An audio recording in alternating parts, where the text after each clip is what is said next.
How's it going, everybody? Okay, we're back. We're back. Are we back? Well, Real for this time? Yeah, going not live. For those that may have been able to hear any type of garbled noise, I'm in a hotel on a work trip, and so we're having to do things a little bit differently this time. So that's why we're doing our best. We're doing our all Dave's fault. It is actually all my fault this time, unlike all the other times. All right, what are we here for, Dave? Well, we're here to talk about and discuss House of the Dragon, and finally, before my internet collapses in on itself, I think we should just get right into it. So, let's fucking do it. Josh, go ahead and do that tasty intro. Okay. No pressure, because you don't even have your cam on, so it should be easier. Oh, shit. You know what? I'm glad you said that, because I'm turning off this fucking light that's hitting me right in the face. Oh, good.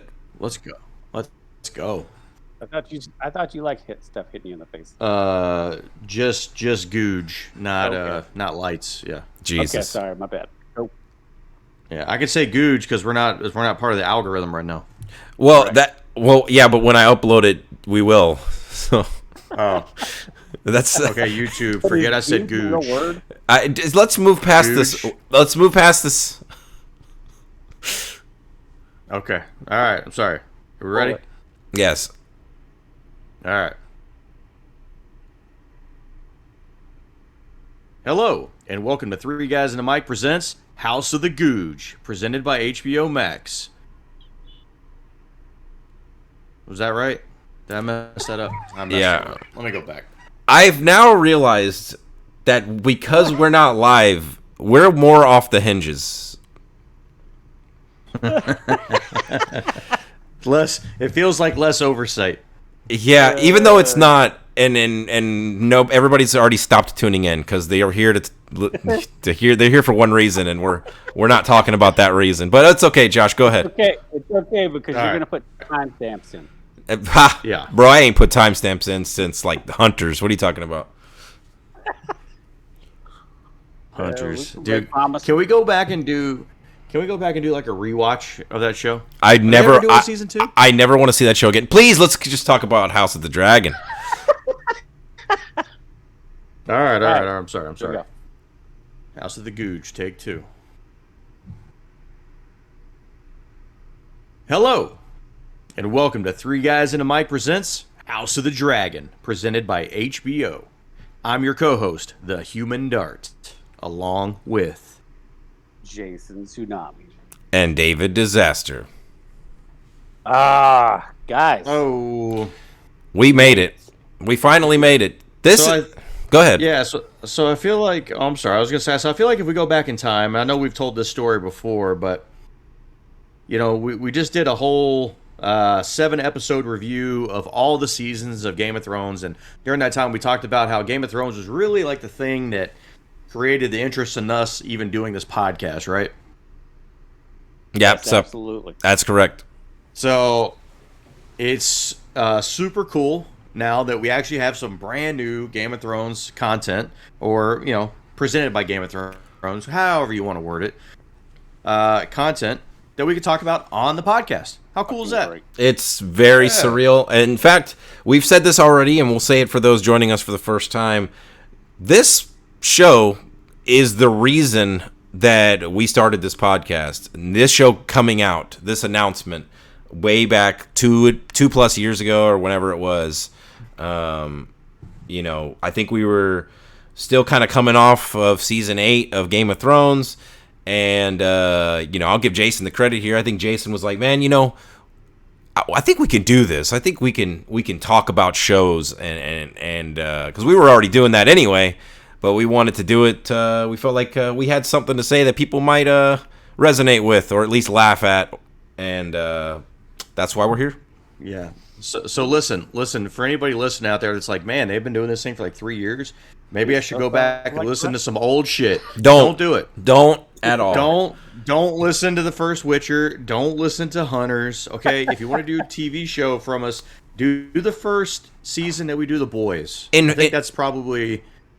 In fact, don't even take this episode as our normal standards because yeah, that's true. If you're watching this on YouTube, you'll notice that normally we have cameras on and we're just 1% more professional than this, but I'm doing this out of a hotel and the internet is really bad.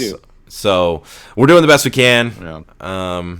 But man, I'm excited to talk about it. Guys. Let's not bury the lead. Let's just get into this. All right, Josh, do your recap. Initial impressions. I need initial impressions, Josh. You know what, man? I waited a long time to watch a new episode of Game of Thrones. And I gotta tell you, this shit did not disappoint. This was very good. I think, me and Dave were talking about this earlier today, and I think because we just binged, 8 seasons of Game of Thrones, I think I was looking for something in this episode, and look, look, we're gonna do this a lot. I feel like we're gonna compare this a lot to the original Game of Thrones, right? Because look, Game of Thrones is in the title; it is what it is. But I'm looking back at episode 1 of Game of Thrones, and the end of the episode, you get the things we do for love. Boop, push Bran out the window. And that was the moment where I was like, oh, shit. What's that? That was spoiler alert. Out the window. Oh, for season 1 of Game of Thrones? Yeah. Come on, people. But that was the moment where I was like, oh, shit. I'm into this show now because now it's like, man, this is going to be crazy. So I was almost anticipating something like that happening. I would have bet money that the king was going to be dead by the end of the first episode. I had that in my head that was going to be, especially whenever you find out this dude's got a fucking staph infection and he's got this wound that won't close. Yeah. I'm like, oh man, the king is he's super dead. But he survived the first episode. Good job by him. Yeah. Overall, super happy with the episode. I loved it. Yeah. I mean, for me, I think I enjoyed it maybe the most out of the three of us, just based on our preliminary conversations around it.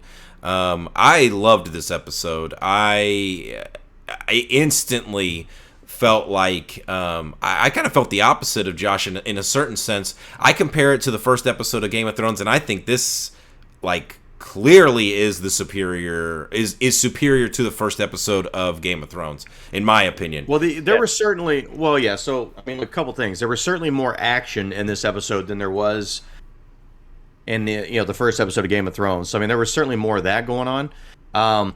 But you know what I think too was different about this one is while not knowing the characters, the houses at least, the family names. Yes. Yeah. So you're not trying to learn everything right off the jump. Now it's okay, I know Targaryens, I hear Baratheons, I hear Stark, right? And I'm picking out. So I actually heard somebody from House Dondarrion. Yeah. I was like, oh shit, okay.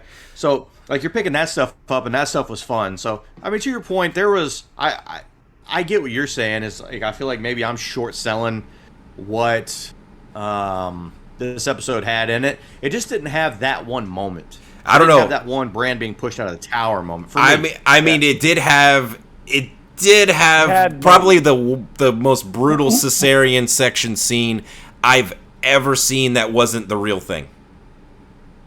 Yeah. So here's a good thing. So Amanda hadn't watched the show yet, so we started watching the show before I came on here. Uh-oh. She just texted me.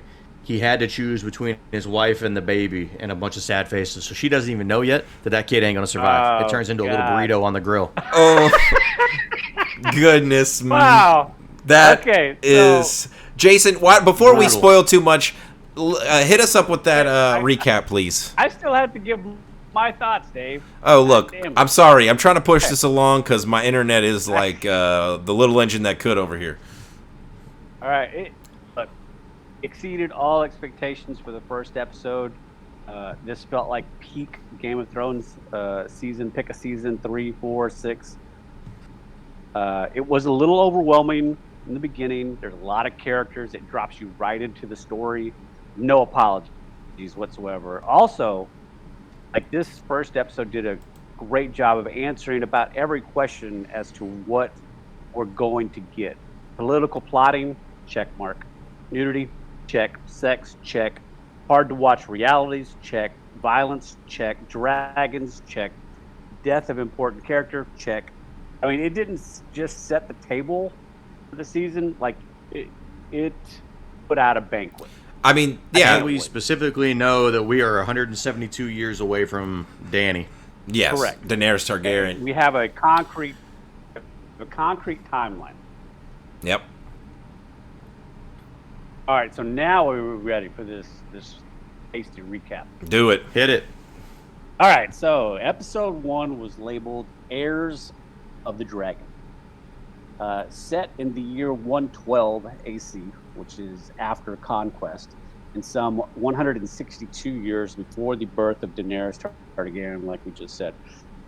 Our story, very much like Game of Thrones Season 1 show, is a tsunami of character introductions and placement setup. Currently, the story centers around current King Viserys I and his child, the Princess Rhaenyra, and offset by Viserys' more domineering brother, Daemon Targaryen.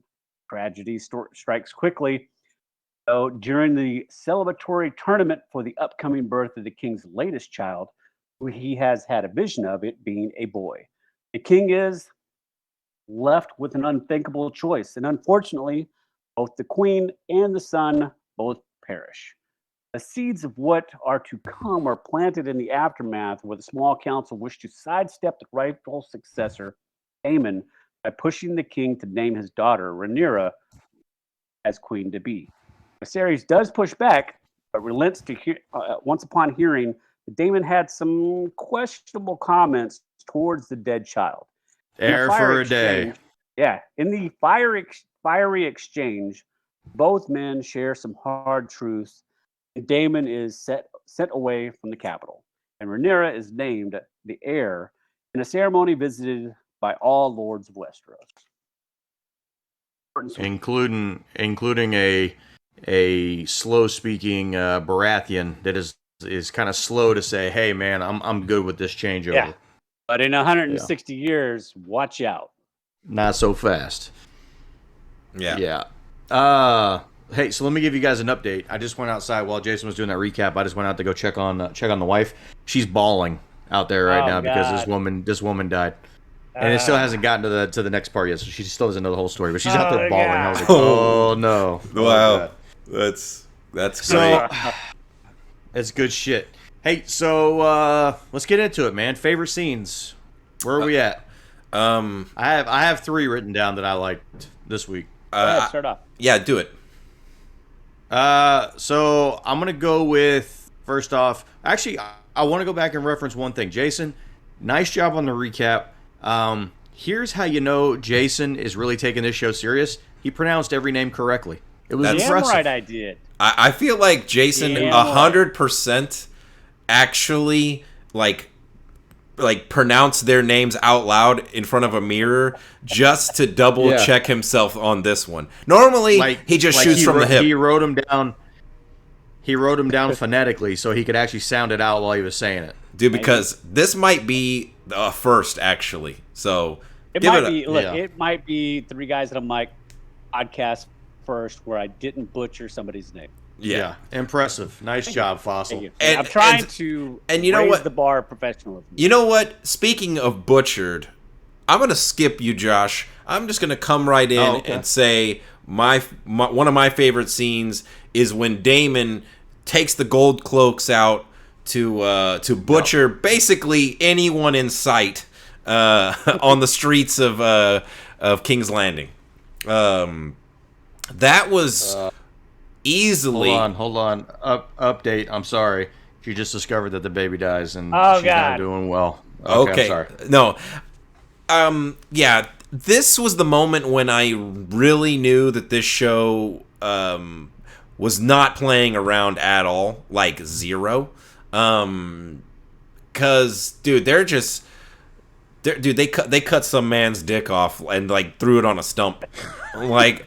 They brutal. put the hand of like 3 or 4 different guys. And I love the speech he gives before that. I I'm sorry, Dave. This is a question that I had coming up for later, but we can do it now since you brought this up. But how did they identify the actual criminals? Like, because it seemed very much like they're like, hey, let's roll out, and then they're just like, it almost felt like if you were on the streets right now, you're in bad shape. Well, they showed how they identified. His buddy would point at somebody and just yell a random crime, and I know that's what they did. Murderer. Wait. So was somebody was like staking them out for a couple of weeks? I think so. I have to assume that they got some information. Yeah, but like if you're the guy that got randomly picked and the guy points at you and says murderer, you're like, no, dude, I'm a thief.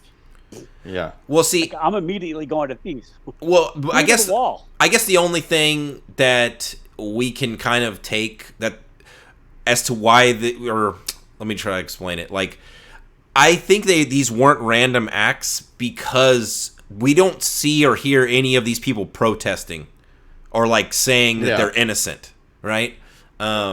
So because of that, we assume that they knew who they were. Yes. So because of that, I'm gonna say that these were legitimate crimes. Fair enough. Hefty on the doling out of punishment, though. Yeah. Well, look, nobody else is gonna be fucking around out there. Nope. Yep. And look, he even told the king, like, look, if I have to maim half your city, we'll see. Yeah. I'm gonna stick with Damon. I'm gonna stick with Damon here, and I'm gonna say just the intro of Damon to the show, where Rhaenyra walks into the throne room, and he's kind of sitting on the throne. Oh, dude, and they have that very incesty back and forth conversation. Dude. Yeah. I'm glad I'm not the only one who pointed that out. Yes, I was about to say, let's just go ahead and get this out of the way. Like, okay, so Pretense is a book that this entire show is based around. Josh and Dave have not read the book. I read about 30% of the book. That book is so boring, so terrible, that I could not finish it. It reads like a history text, and if you ever went to history class, and if you remember history class back in high school or college, man. That was my best subject. It was so bad. So I don't know all of what's going on, just so that we're transparent. But to what Josh just said, like, we all agree, like, there was some very much flirtatious, incestual vibes between those two. Yeah. And it's pretty clear right off the top here that Damon is not, like, he's not falling in line behind the king. Like, it's very clear that he has aspirations to take the throne, and it paints an ominous picture for the future of the king very quickly in the show. I'm gonna push back just a little bit. I don't deny his aspirations, but I don't think it's at the expense of, say, killing the king or trying to take the throne by force. I'll say that. I do feel so like where's he going? Where's he going with this dragon? Wherever I guess, assuming back to the Vale, because he's married to what would he call her, the copper bitch or something? It was Bronze. Oh, Bronze. Whatever. See, so I took that more as he was getting that dragon to go dole out some punishment. I took it as he's been sent to go back home. Yeah, and I mean, it's his dragon, so I guess he takes his ride home. I agree with Josh. I also did not take that because he looked upset. I don't think he's going back to the Vale personally. Okay. And I also agree with Josh specifically because we see Damon eavesdropping on the small council meeting when the king brings up about Damon's ambitions, and Damon kind of laughs when the king when the king says that he's not interested in the throne. Yeah, he's like, well, motherfucker, you're gonna find out. Yeah. All right. I thought that was a good introduction to Damon for the show. That set him up pretty quickly. Yeah. I'm gonna look now that we're staying on Damon. My favorite scene is kind of the reason why I don't think Damon is the double crossing type, as far as his brother is concerned. When they do have the cookout with the burritos, Rhaenyra is visibly upset. Of course she is. Her mother just died. Like, her brother to be is dead. Her father is despondent, and it's left up to her to actually, call out the order for her dragon to set fire to the funeral pyre. Yeah. And Damon is standing behind her, and you can see the hurt in his face. And he feels bad. He's telling her, and he's telling her, look, it's up to you, and we're going to get through this, and etc. And he's comforting. And I do feel like in that scene in particular is the only reason why I'm erring on the side of him not going to war or trying to usurp his brother in a violent manner. Maybe behind the scenes. Maybe he's hitting us with that little finger right now. He's playing both sides. Maybe. I point to that because it gives you the soft side that you don't see anywhere else, basically, in the episode. So it brings me to a question I have later in the pod, but like I really like the way that scene played out because it gave you a different version of Damon that you don't see anywhere else in the episode. Yeah. Yeah. Let me ask you guys a question.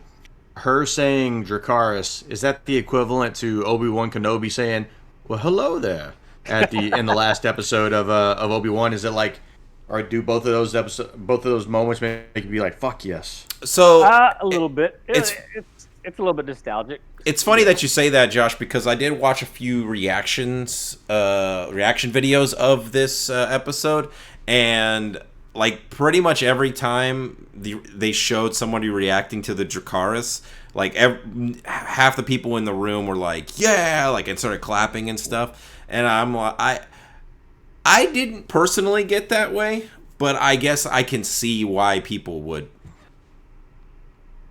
A lot of the Danny supporters, Yes. Yeah. Well, what's funny too is I don't know if it's funny or not, but just hearing the way she says it, because she's been highborn her whole life, right? So I think she says it with that extra little rolling of the tongue and stuff. Yeah, whereas like Danny was always like Dracarys. Yeah. She's like Dracarys. Yeah. It's more proper. It's a cool little change. Yeah. Yeah. I had the whole naming of a new heir scene just kind of at the end there with everybody kind of coming up and showing fealty. Yeah. And just kind of cycling through all the names that we know, hearing Tarleys and Baratheons and Starks. I thought that was pretty cool. It was. You feel the names, and that the characters that are descendants of those people. Yep, they gave Rickon some love. We saw Rickon Stark. Hopefully he's old, so clearly he zigs and zags when he's supposed to. Obviously. I wonder how many Rickons are there in the Stark family? Like, what the young Rickon that took the arrow to the face?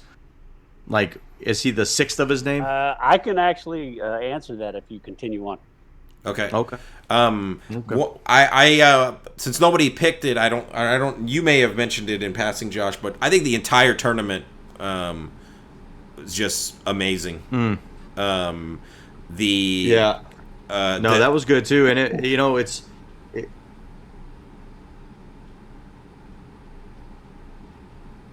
I don't know if we're lagging here, but the like Damon winning his joust and then coming to the Hand's daughter and getting her favor on his lance, like that was I feel like that was kind of a dick move towards the Hand for sure. Yeah. Yeah. I mean, he even picked the Hand whenever he had to pick somebody. He picked the Hand's son, and he picked the Hand's it was his oldest son. Yeah, and then he totally just like kind of did a dick move and tripped up the horse, and that dude just fell flying off his horse. No. Yeah. I know, dude. He looked fucked up after that as well. Like, that dude ain't right. No, he face planted pretty hard. Yeah. So, that Dave, did you have any other favorite scenes? I mean, No, I mean, I mean, the whole show. The whole show is so good. I mean, I just want to just say in general, I appreciated the number of small council meetings that we got in just one episode, because the political part of Game of Thrones, I feel like, is what we lost in some of the later seasons. Yeah. We just didn't get the whole backstabbing and stuff, and it's very clear from this episode that we're going to get a lot of that. Yes.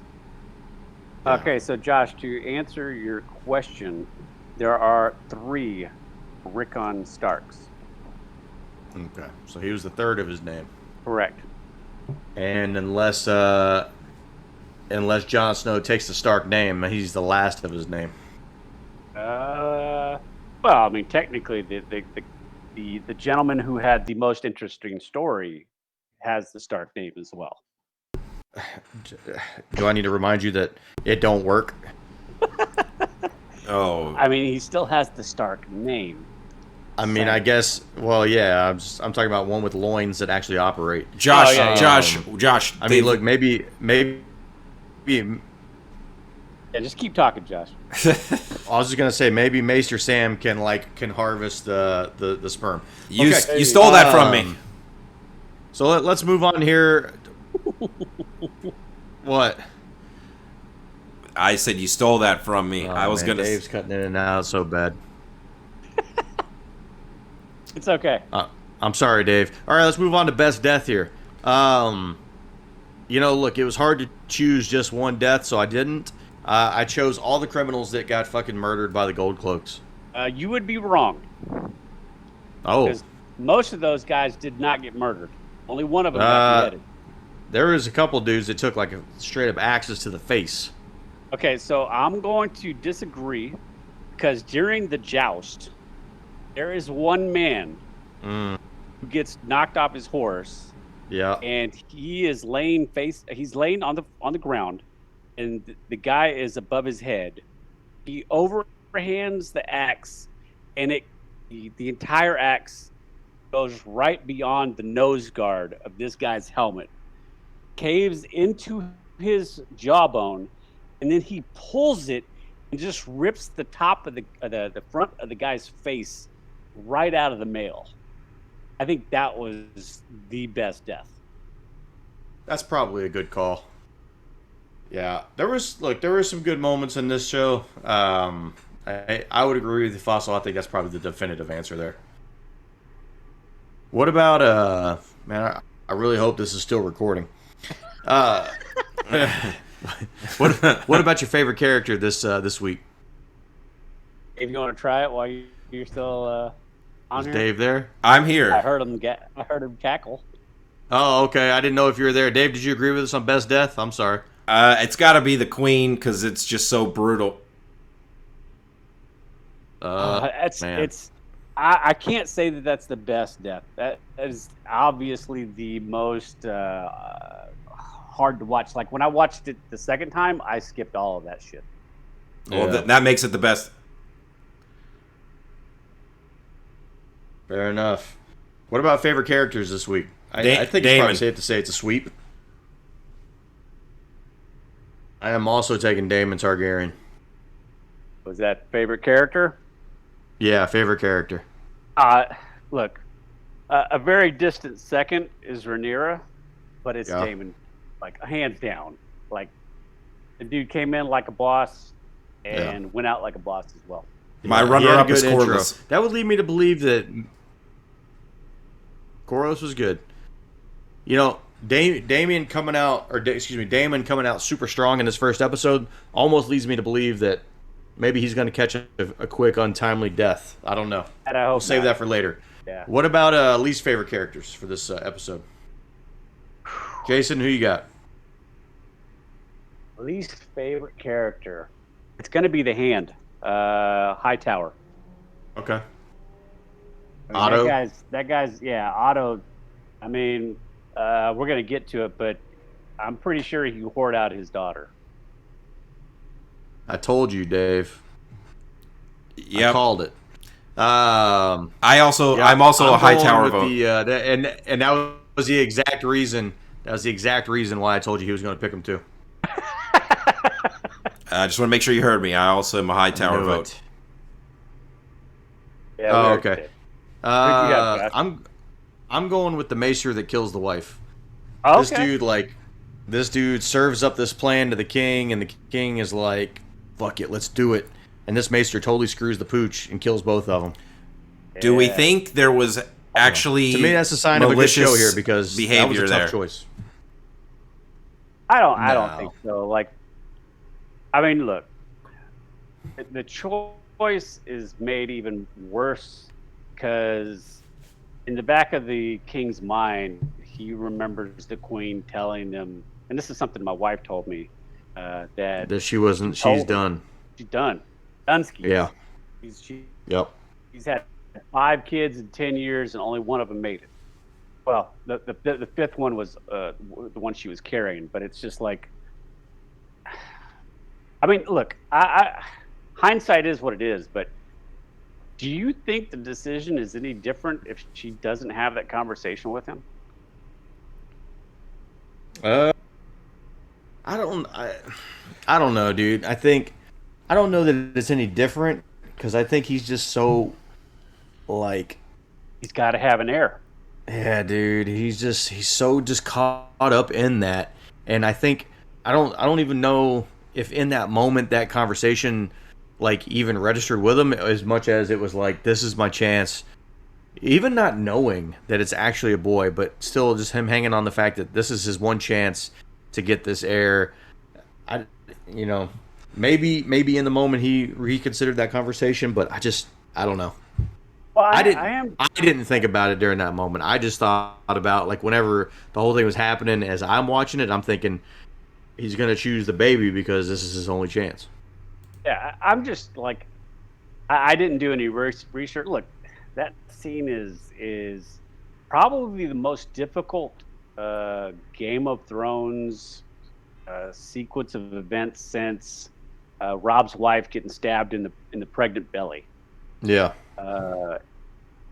I didn't like research this, but I wonder what the alternative was. Like, the Maester says, look, sacrifice one to save the other, or leave it to the gods and see what happens. And I'm just curious, like, I wonder what the alternative is. Like, you ask the wife. You just try to deliver a breech pregnancy. Yeah. And most likely the baby ends up dead long before it ever. Dave, what do you think? What do you think the wife chooses? I mean, I think the wife chooses herself. Maybe I don't know that she chooses the baby because I don't think she's as invested in it as the king is. That's a tough one. But I think I don't know. I think as a husband, you should have been the wife. You have to let the wife make the call. Absolutely.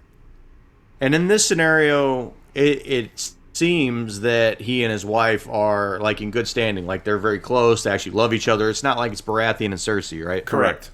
Or so Daemon and his wife, Rhea.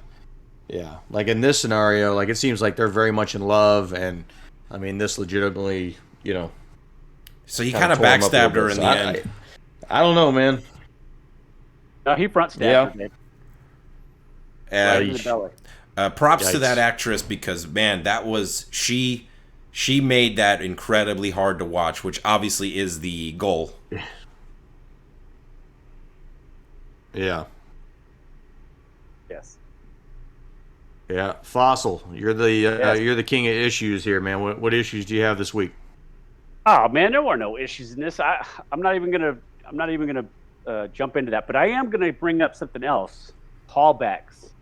There was some things that happened in this episode that were direct links to Game of Thrones. Couple Easter eggs, like the King's dagger. Yep. Yes, that's one of them. The dagger that the king has is the actual dagger that later Arya ends up with, kills the Night King.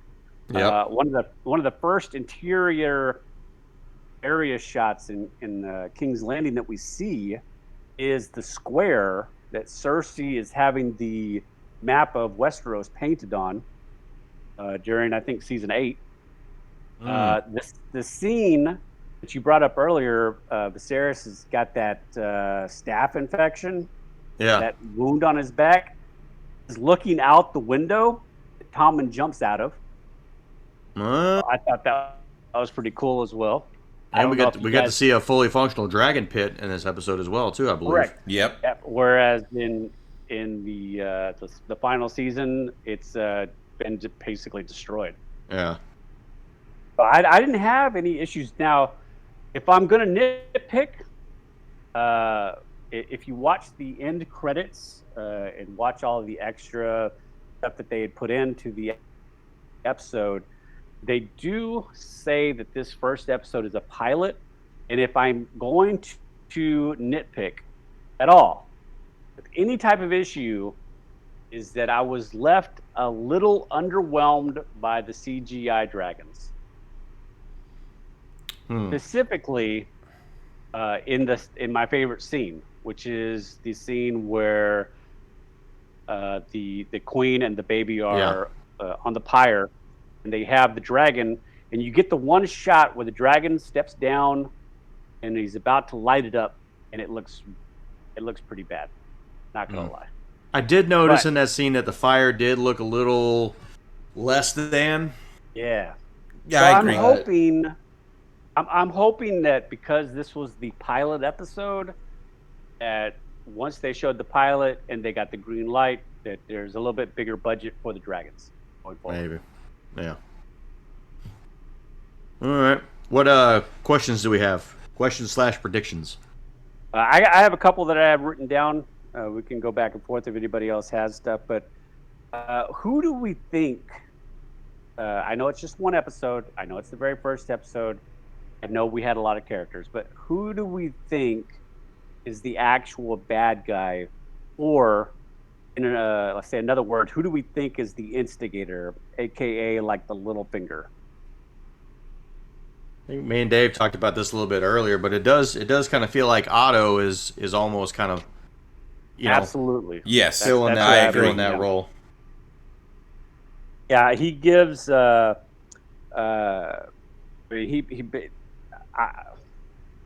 don't want to say like I'm not going to try and sit here and say that they gave away the game, but the daughter kind of gives it up when she is in the Godswood with Rhaenyra, and she says, "Aren't you worried about your position?" And she goes like, "I don't care about my position. I'm perfectly comfortable right here." And you get the same kind of vibe from Otto, because he's like, "Hey, we need to talk about secession right now. Oh, and by the way, I know you're hurting, but here's my daughter for a squirting." Yeah. Yuck. I get the feeling this is like this is like the Daniel Bryan rise to WrestleMania 30 right now, where like right now Otto is taking nothing but L's, right? Like his son gets fucking worked by Daemon. Yep. His daughter gives her favor to Daemon. He's trying to talk about a succession plan and kind of gets shut down by the king. Daemon, whenever they're sitting at the table, kind of owns them in conversation. So like so far in this, and then like you said, he does serve up his daughter, right? So I mean, I think he takes no less than 5 L's in this episode, and I think it's meant to get you feeling like maybe this guy's incompetent. Maybe this guy shouldn't be the hand, right? Like I think it almost, the show is trying to get you to work against him a little bit, and I think it's going to work out in his favor later on, where he's gonna pull the curtain back, or he's gonna okey doke us with something. Well, I do think that most of the episode kind of sets up Daemon as, I wouldn't say the villain, but as the counterparty to the king's ambitions. Yeah. Where I think I want you to lean that way for sure. I want you to lean that Yeah. he's going to be the antagonist. Yeah, but I'm kind of in agreement with you guys. I don't think he's going to be the actual antagonist as much as maybe Otto is, the hand. Yeah. Yep, I agree. Y'all have anything? I have one more, but You guys have something else? I kind of asked my questions as we were going through, so I've exhausted my questions. I'm good. Dave? Okay, so I have one more question, and this was just a hypothetical, just to throw it out there. Do we think Damon actually said "air for a day"? I only ask because we actually never see him say it, and he never actually says he did. I guess so. Who corroborates? Didn't they say they heard it from no less than 3 people? Yeah, Yeah, but we don't know who told those the 3 people hand. are. That 3 witnesses told Right. the hand. I mean, they could be 3 gold cloaks that are under his command, basically. That's True, a good but- call, Jason. I didn't even consider that. Now, the only Yeah, I reason didn't either. I bring this up, is because if you're Damon and you get called in, and look, he's your brother, you feel as though you have a certain amount of mutual respect, and you're accused of something, and you're like, hold up, what the fuck's going on here? And he's like, did you say it? And he's like, what are you talking about? And then he tells him what was said. If you're like slapped in the face with that, do you just, okay, well, I'm not going to deny it. Let's see where this goes. Or I'm just- so I guess one of 2 things. Do we think? Let's say he didn't say it. Playing it from 2 different angles, do you think he planted that with some of the witnesses to go in there and maybe try to like get the king stirred up for some reason, or do you think Otto had 3 people come out and say that Well, that's the to get him interesting part. out of King's Landing? Yeah, like I'm really curious. Like, again, only because, and I only say it because, look, I think we've all learned who watched 8 seasons of Game of Thrones that not everything is exactly as it seems, and especially when you don't see it with your own eyes. So I'm just like, when it happens and we don't actually see it happen because it cuts off right before he's going to say whatever he's going to say. Yeah. Then Otto's the one that says, well, this is what he said. And I have 3 witnesses that say it. And then he doesn't deny it, but he also doesn't fess up to it. I'm curious if we get that interaction later, like a payoff, like, oh, I never said that shit. Dude, Yeah, I'm sure that's going to come back. Now, especially now that you mention it, you're right. I think you're spot on there, Jason. That was an excellent pickup. I appreciate it. Well, I couldn't do the wolf, but I'm just trying. Yeah. Look, if I had better internet, I would get in on other stuff as well, but I'm just going to keep it short. Yeah. Just, Damon's I guess, the wolf? last question. Yeah. Last question as I was sitting here thinking, I was really thinking to myself, this episode's going to end with a bang, and I thought it was going to be I just thought the king was going to die in this episode. I'm But glad he didn't. Yeah, but I think it's clear. I mean, the clock's ticking for this dude. I mean, he's got the staph infection going on over here. I mean, do we think he dies in season 1? Is that like the episode 9 of this season? Ooh. Well, okay, so how about this? Does he die of natural causes, or is he murdered?